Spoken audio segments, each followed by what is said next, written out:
Hey everyone, welcome to the Canine Culture Podcast, where we talk about everything dog. Q&As with veterinarian professionals, rescue operators, everyday topics. We cover everything dog on this podcast. So make sure you subscribe to the Canine Culture Podcast on your favorite podcast platform, and make sure you're following us on social media on both Instagram and Facebook.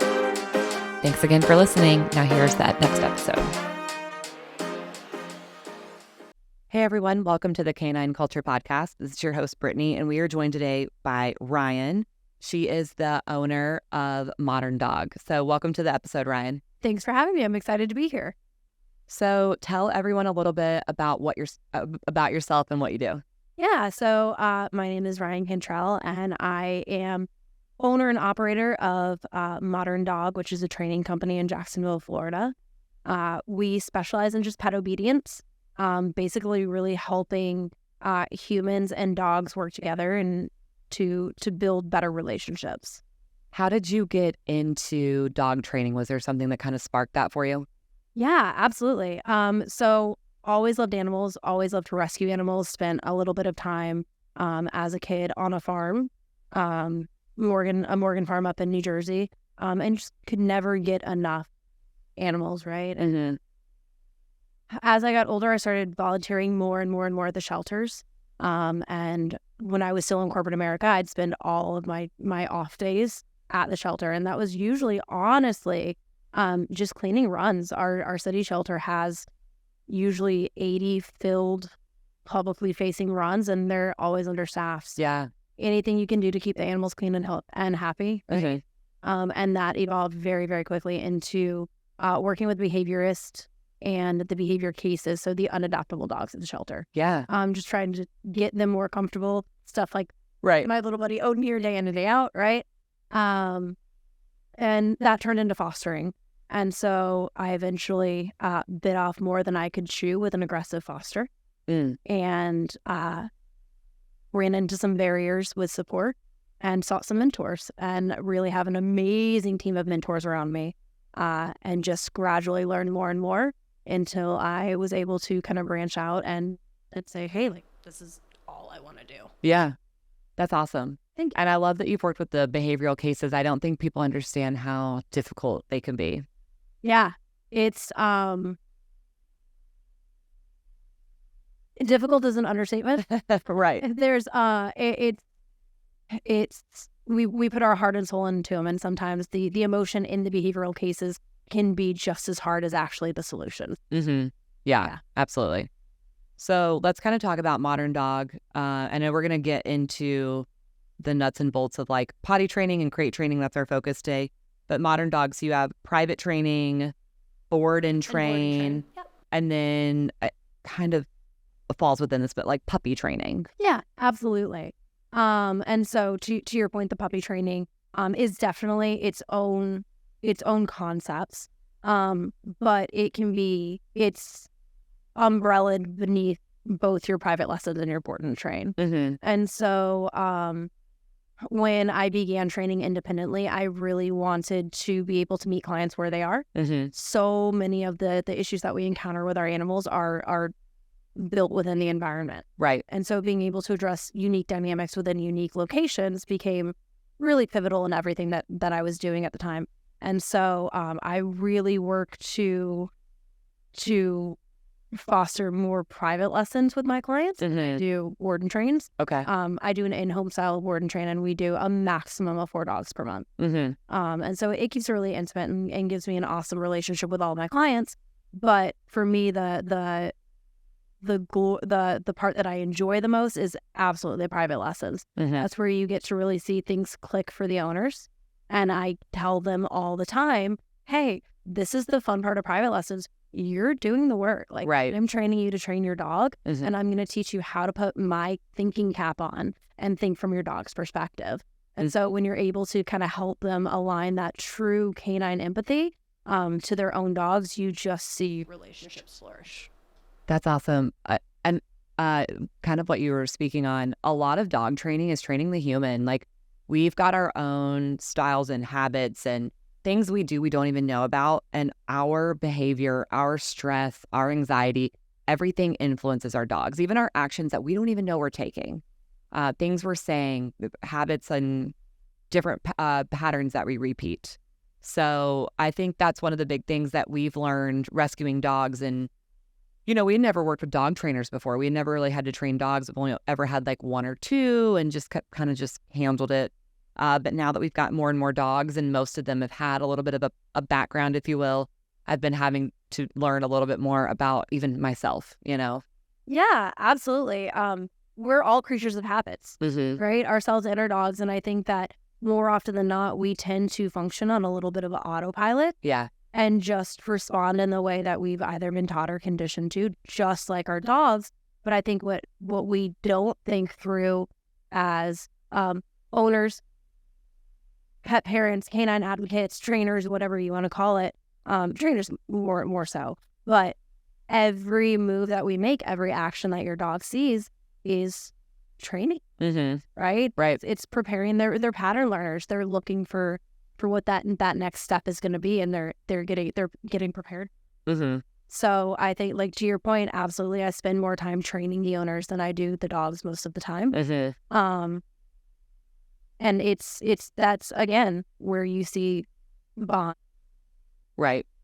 And I think so many people have this expectation for their dog, whether it's whatever the perfect dog is to you or the ideal dog, you have that in your head, even if you don't know it. I think that can come out in training as well. And I think, like right now with I'm going to call it an epidemic, but so many different people just dumping their dogs and getting rid of their dogs.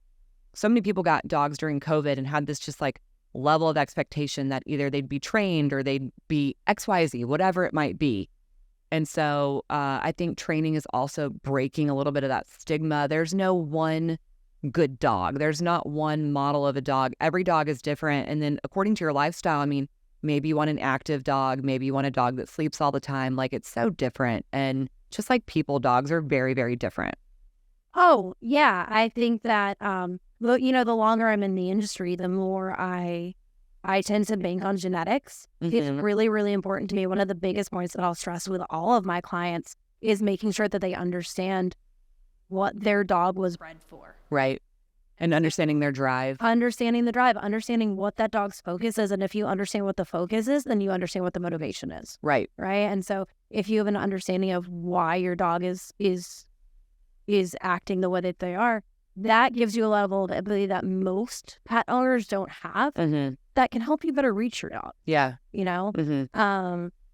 I think that, to your point, a lot of owners are going to go into certain circumstances and put unfair expectations on dogs that don't meet their lifestyle. And right. So I'm actually a huge advocate of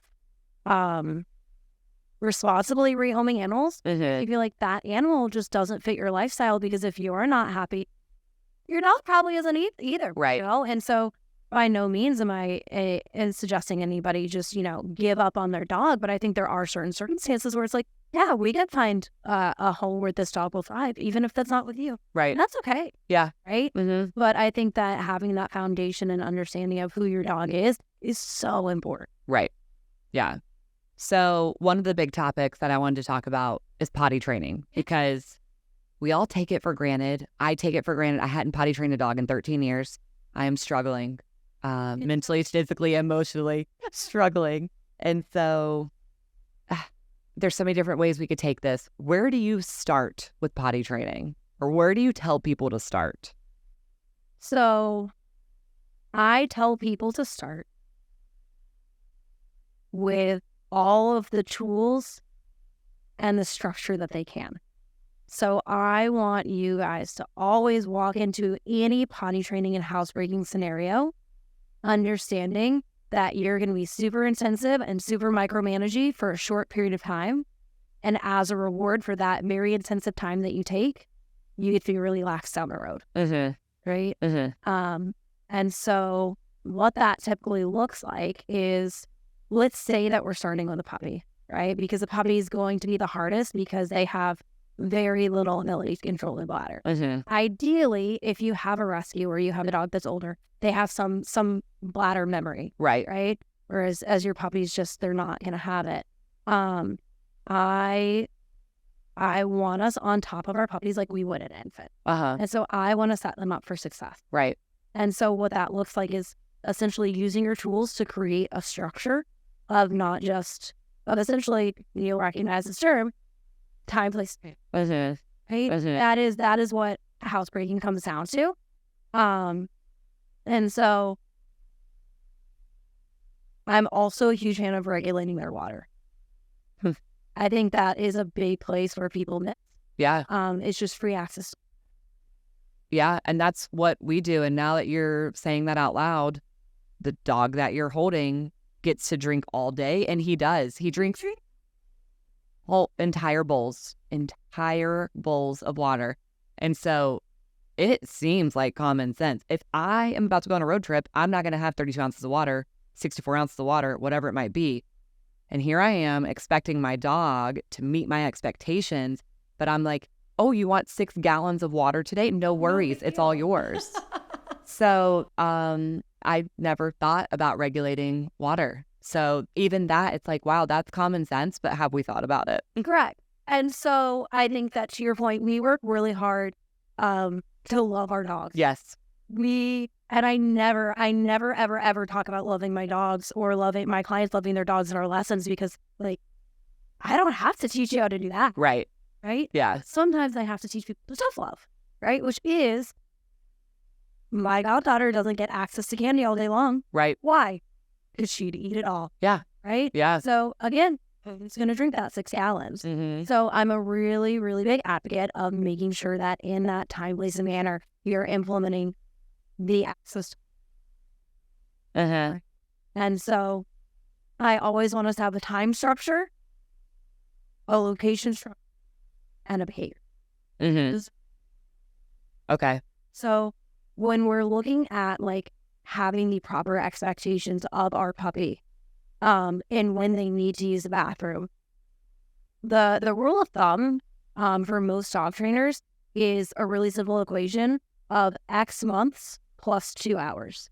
And so that X is representative of however many months your dog is. So hypothetically, a good rule of thumb is if you have a 2-month-old puppy, they can make it 2 plus 2. Right. Right. And so at a minimum, they need. Yeah. The other piece there is, as they are working to establish their bladder memory and build those muscles, they don't have control. And so sometimes I see a lot of clients get really frustrated because they feel like their puppy should know that they have to go to the bathroom, or their puppy will literally look right at them and stop and go to the bathroom in the middle of play. Yeah.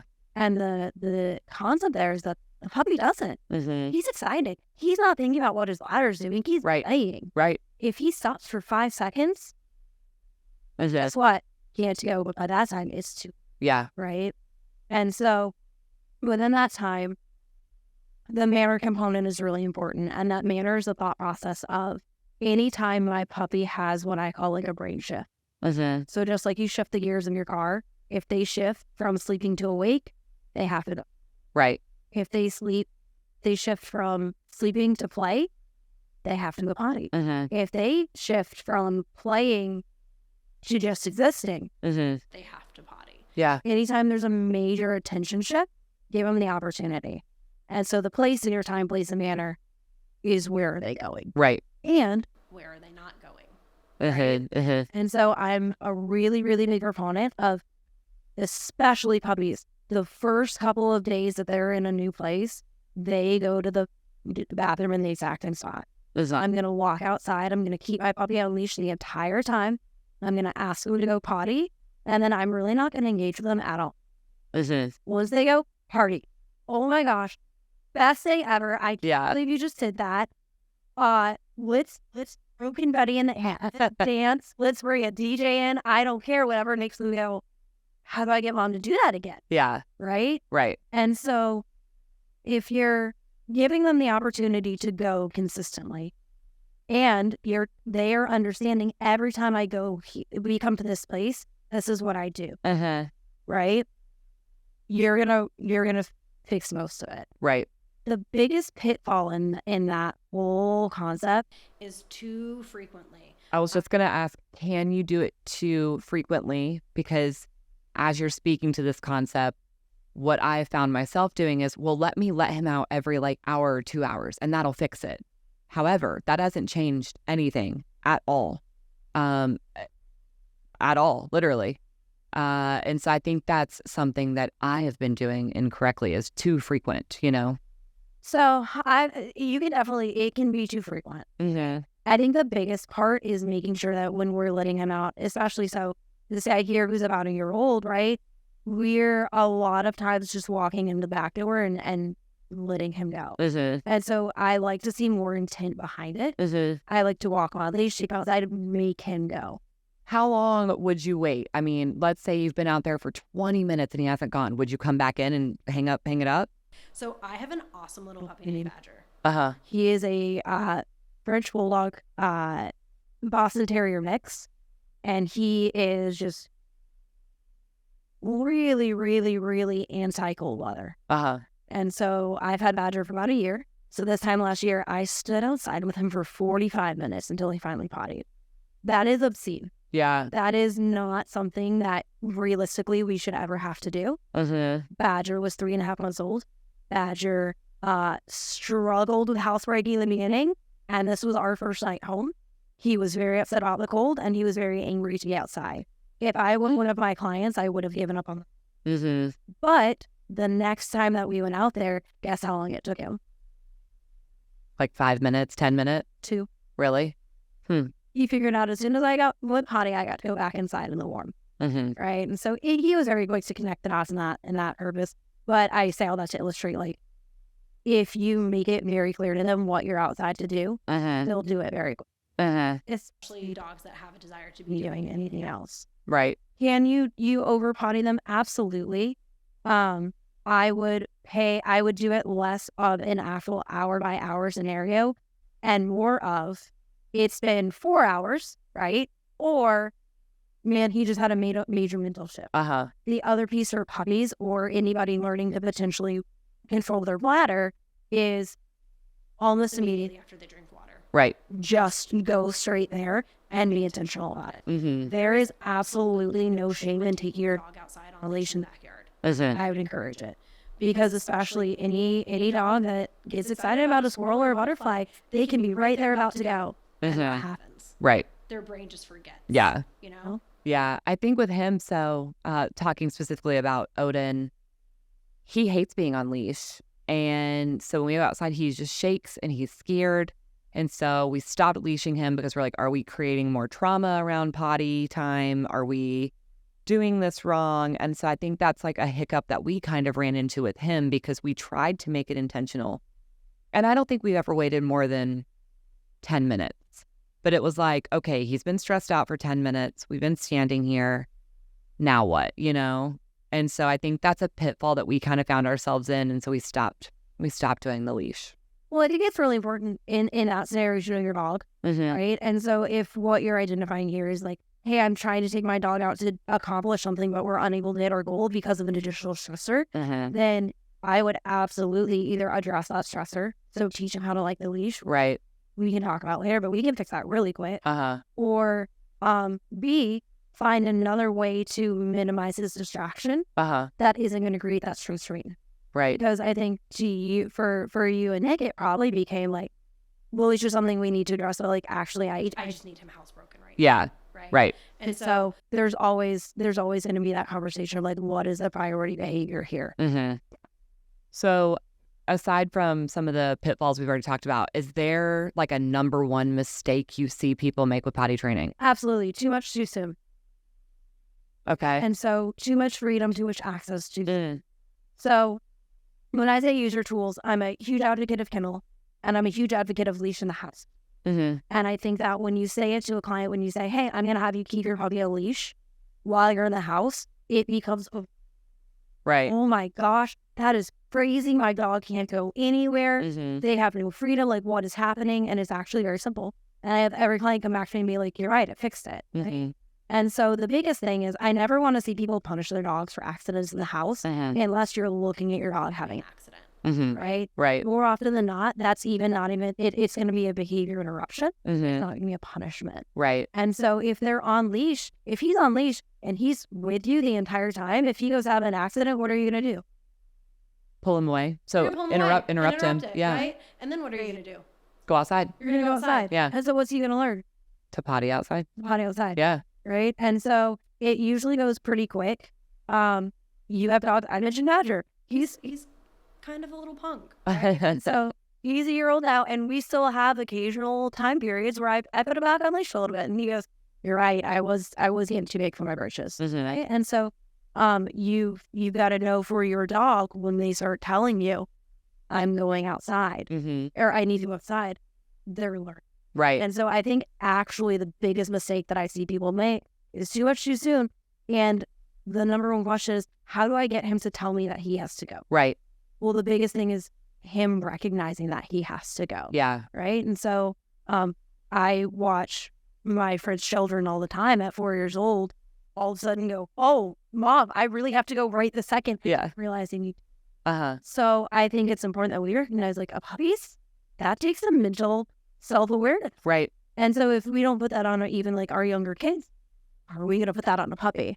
So if we're setting them up for success, we're just creating that muscle memory and helping them realize it faster.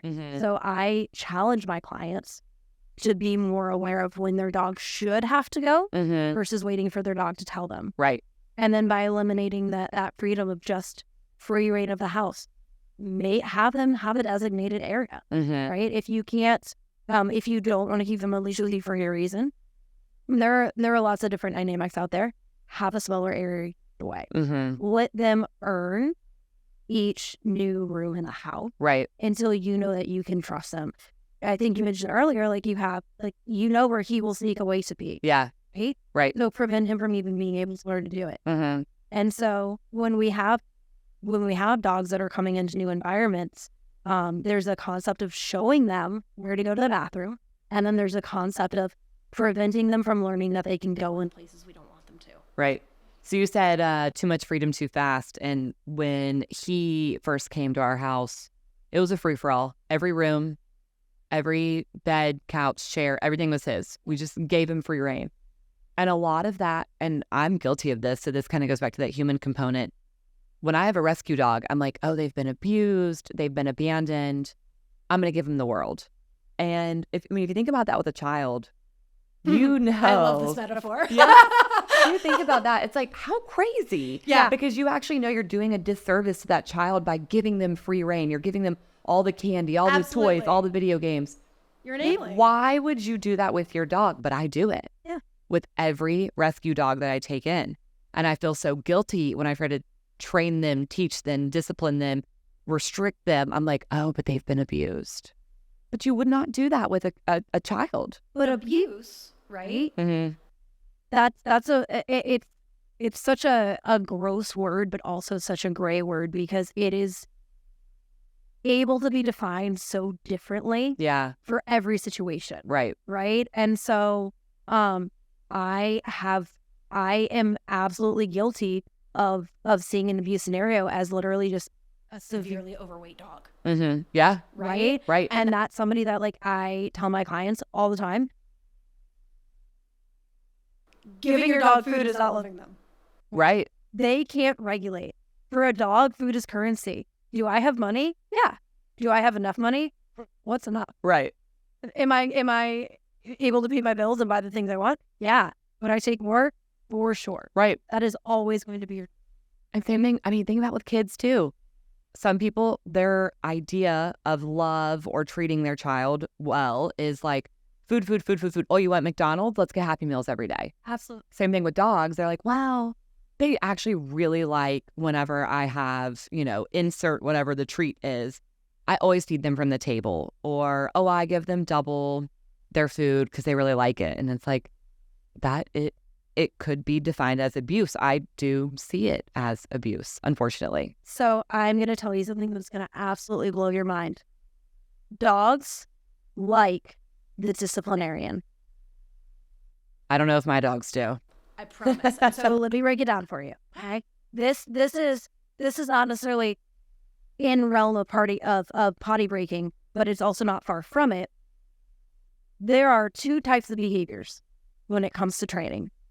There's a wanted behavior and an unwanted behavior. And every single thing that your dog does will break down into those two components, right?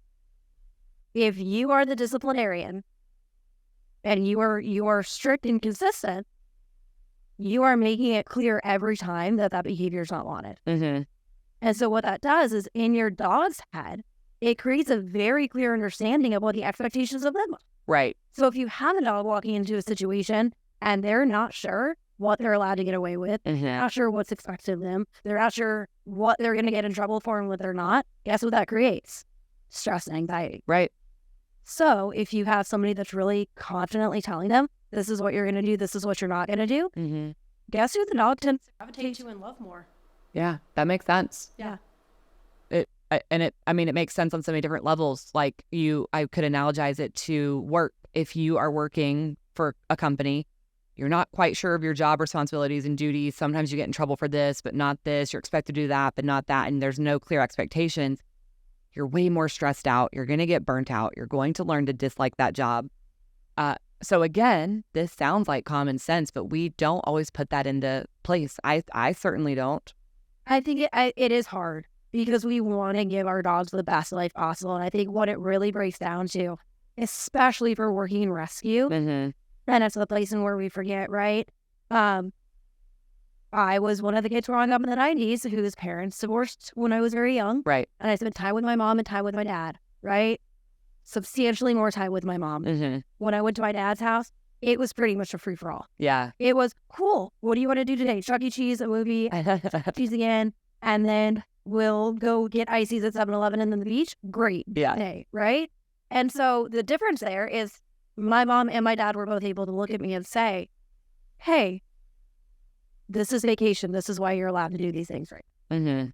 We can't look at our dogs and say, hey, I'm spoiling you right now because. Right. We don't have that added piece. Our communication becomes, just like you mentioned at the beginning, what are we doing that they see? What's adding to stress? What's reducing stress? Yeah. And so the more consistent, the more structure that we provide from them, the more comfortable they are in their own skin. Yeah.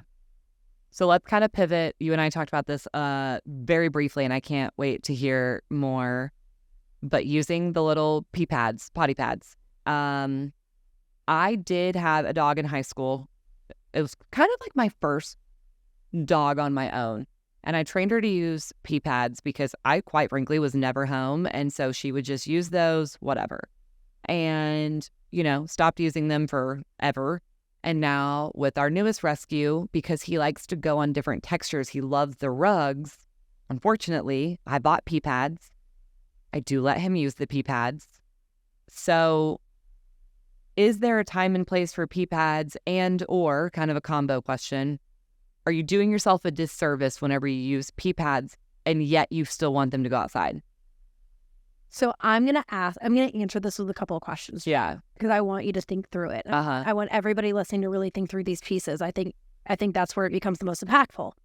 So with a mentally stable dog, they want to be clean and they want to be comfortable, right? So why do you think that they prefer or will seek out going to the bathroom on a soft surface?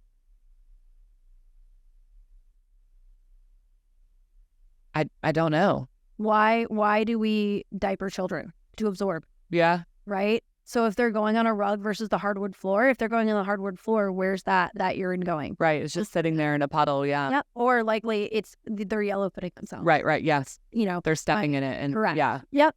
And so it's gross and they don't like it.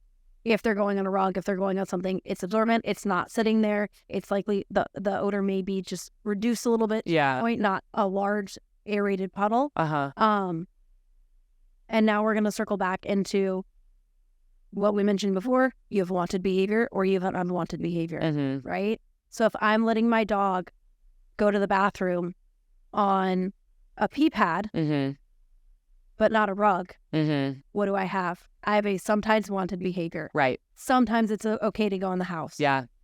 They're not legitimately going to have the cognition that they're going to make the right decision 100% of the time. Mm-hmm. You're setting yourself up for confusion and stress, Mm-hmm. right?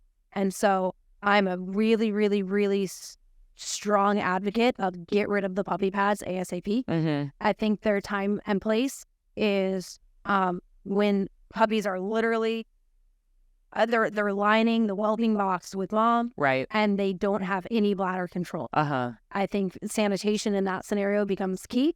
I think if you have an older dog in a kennel that is starting to lose bladder control, absolutely, Mm-hmm. it is what it is. Mm-hmm. But I think they should be more of a sanitation tool than a potty breaking tool. Mm-hmm. If you are at a point where like you cannot get home to let the dog out, I would challenge people to find a friend or dog walker that could get them even a 3-minute potty break Mm-hmm. and go outside Right. versus in the house. Okay. Because eventually you'll hit a point where they just can't distinguish what is a potty pad, what is a rug, Yeah. what is the carpet. Mm-hmm. And I saw that like with my dog that I had through high school. She didn't know the differentiation between a rug and a potty pad. So Yep. she would use both. And then obviously she would get, if we were out of town, if we were at someone's house, she would get yelled at by them and she would just be like, well, why? Yeah. Yeah. So I think, I told you earlier with Odin, it was actually backwards because he just kept using rugs. And so I was like, well, let me get these pee pads. And he does use them, but I can see how that's confusing because he's like, well, I'm going in the house on this different absorbent texture. Why can't I just also do that on the rugs? Correct. So I think that's been very difficult for us. I know some other people who face that same challenge because you're like, well, at least he's doing it there and not on the rug, or at least he's doing it there and not on something that I don't want him to pee on. You know what I mean? And me personally, realistically, if my dog's having an accident in the house and I have tile or hardwood versus my rug, I actually want the accident on my tile or my hardwood. I want to be able to wipe. Right. Exactly. And not have it saturated. Yeah. So for me, there's no scenario in which I'm like, yep, this is the better option. I think there's no point in which it's too late to train a dog. Mm-hmm. Anybody on pee pads, I literally just say when you get home, tether your dog to you on a 6-foot leash, and when they're about to go, interrupt them. Mm-hmm. They'll learn probably within a week. Mm-hmm. I can't go, right? And Right. if we're giving them any ounce of our bandwidth during that time, we're going to notice them sniffing. We're going to notice them circling. Right. Yeah, that makes perfect sense. And I think the other, a lot of times we hear that argument of like, well, what if he just wants to go away and relax? If he did want to go and relax, I can promise you that you'd be like, my dog never wants to spend time with me. Uh-huh. Your dog actually just wants to be beside you. Yeah. Yeah. Just let him chill. Right. Yeah, that makes sense. Yeah. So, and something else that you and I very briefly talked about is possibly, let's say you're struggling with potty training, like I am, changing their diet, which that's new to me. So that's like new information. So I'd love to hear kind of your thoughts on a diet change, how to change it, and what those effects look like. Absolutely. The easiest dogs I've ever housebroken in my life, and in some scenarios, switching your diet has solved the issue with just a diet switch in a couple of days, is moving them to a raw diet. So it doesn't matter how different they look for the wolf, for dominantly gray wolf DNA. Right. And so if we're looking at what we call a species specific or a biologically appropriate diet, even our omnivores, we're going to eat what's there, right? They're carnivores and they have a very specific, they're predators. They need a prey balanced diet. My personal dogs are all any foster that I have is on a raw diet, and it's your prey model blend of 80-10-10. So you've got predominantly meat and muscle. You've got 10% secreting organs and 10% bone. Okay. That can be ground or not. Dogs can absolutely eat raw bone. It can be tedious to try and balance and build that. Yeah. But there are plenty of companies out there right now. Even locally in Jacksonville, there's a storefront on the other side of town that it looks like you're serving ground hamburger. It's a bowl of raw, right? But it's fully balanced to everything that they need. Okay. And so what's really cool about that is it's 80% water. Okay. So we just talked about the fact that Odin wants to drink 6 gallons of water a day, right? Right. Well, if you and I were eating straight Cheerios every day, wouldn't you want to drink more water? Yeah. So when you get them to a point that they don't feel chronically dehydrated, it helps them learn to regulate every aspect of it. Stool as well. A raw-fed dog with stool a raw-fed dog stool is completely different. First and foremost, they're going to go to the bathroom like once a day. Secondly, believe it or not, that stool is going to turn to ash and blow away. Whereas right now, it just turns into the white, moldy, and crazy enough, Odin, because I know exactly where he goes, his changes so quickly and it grows. And I know it's like a lot of TMI, but I mean, Listen, I'll talk about dog stool for hours. But it's interesting that you kind of say that because his is different than the other dogs. Granted, they eat very similar, but his is just different. And so, kind of just has me thinking, like, what would that look like if I were to change him up? So do you like to prepare your own raw diet or do you buy from somewhere else? No, so I actually buy from a company out of New Jersey. I have it shipped down once a month for myself and any clients that are interested. Oh, really? Okay. It's just a food that I'm incredibly fond of.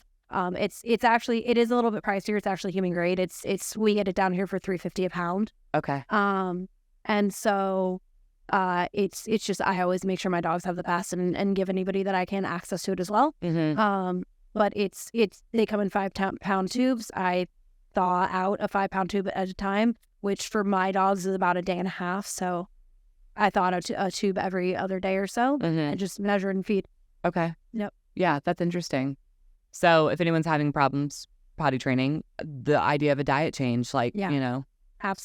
And it's worth it. I think like my level of frustration now that it's been several months, you kind of get to that desperation level. And I even think, like I was saying earlier, we're seeing it with people like, they're not potty trained. I'm just going to go dump them at the shelter or, I'm going to rehome them. And it's like, have you truly explored every avenue? Because probably not. And if you're not willing to do that, I think that sets the question of, should you even get a dog? Because not every dog is going to be perfect. They're not always going to be super trainable. So if you're not going to be willing to change their diet, to change your routine, to explore possibly more expensive options, I don't know if a dog is a great idea, No, I totally agree with that statement. I think that one of the most frustrating components of rescue is that we want to rescue because we want to do something good for another creature. Yeah. Right? It is one of the most noble concepts that's out there. But it's like I mentioned before, genetics play a lot into it. And I very, very, very frequently watch people kind of cast storylines around rescue dogs based on what they're seeing.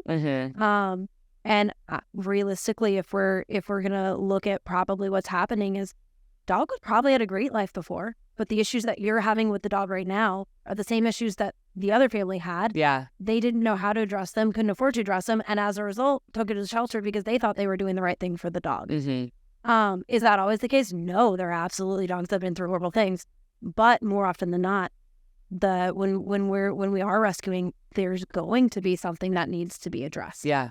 Period. Yeah. So let's talk a little bit on crate training. Yes.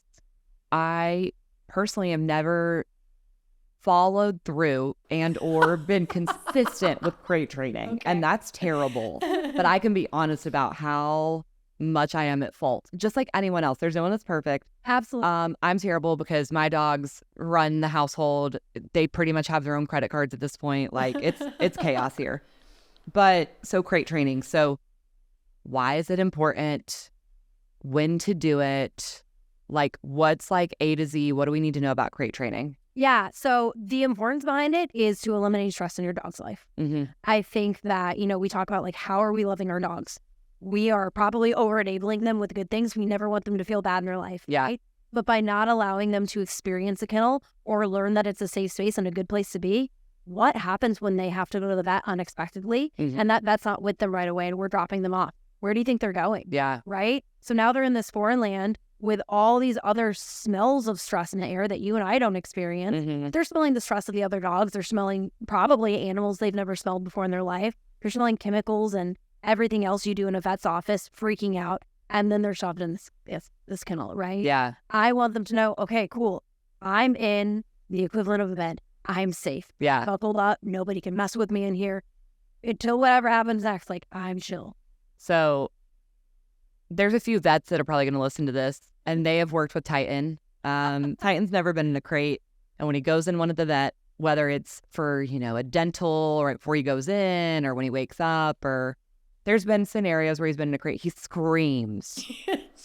And they always call me and they're like, hey, we had to hold him at the front desk. Your dog was screaming bloody murder again. And I'm like, I'm so sorry. He doesn't know what a crate is. He's never been restricted. So that makes sense. And I already know the answer to this. Start crate training as soon as possible, right? Yeah, and it's never too late to start crate training. Mm-hmm. That's an easy one. And so we're actually, I would say the last couple of years when it comes to kennel training has been really hard conversations to have with so many people, because as a culture, we have moved so much of our life at home. Yeah. When a lot of times that kennel was a result of us not being home. Right. Right. And so it is never too late to start kennel training. It is an awesome tool for your dog to have in their toolbox, and it should be just that. Mm-hmm. You don't have to change your dog's life. You don't have to, remove their credit card access. You just have to let them practice not having the credit card for a little while. Right. Right. And I should practice the same, so I get it. Exactly. It's a big difference. And so there's, aside from even that, there's, if your dog is going to a groomer ever, they're probably going to be Right. Right. We live in Florida. We sometimes have to evacuate for hurricanes. Right. Where's your dog going to go? Mm-hmm. There's myriad reasons aside from them just being able to at any moment have that skill set to be able to calm down in a secluded area. Yeah. And so it's not an unnatural concept to dogs. It's very natural for them. And it really can be nice to have for long durations anytime there's a major household upshift. Mm-hmm. Right. So we talk about limiting the freedoms that our dogs have and letting them be introduced slowly in new environments. If you guys move into a new house, I would kennel my dog the first couple months that I weren't in the house for their own safety. Right. Right. Right. And so introducing that kennel in really small increments can be a little overwhelming if you're not sure about it. Mm-hmm. And you can find a lot of structures online as far as just like how to build increments of time, just like anything else. It's flexing a muscle. It's, 5 pounds in a bicep curl to 10 pounds to 15. Right. But it's definitely something that you want with your puppies day one. Mm-hmm. The earlier you can start it, the better. And then realistically, for guys like this, just help him feel more secure and more confident. Yeah. Yeah.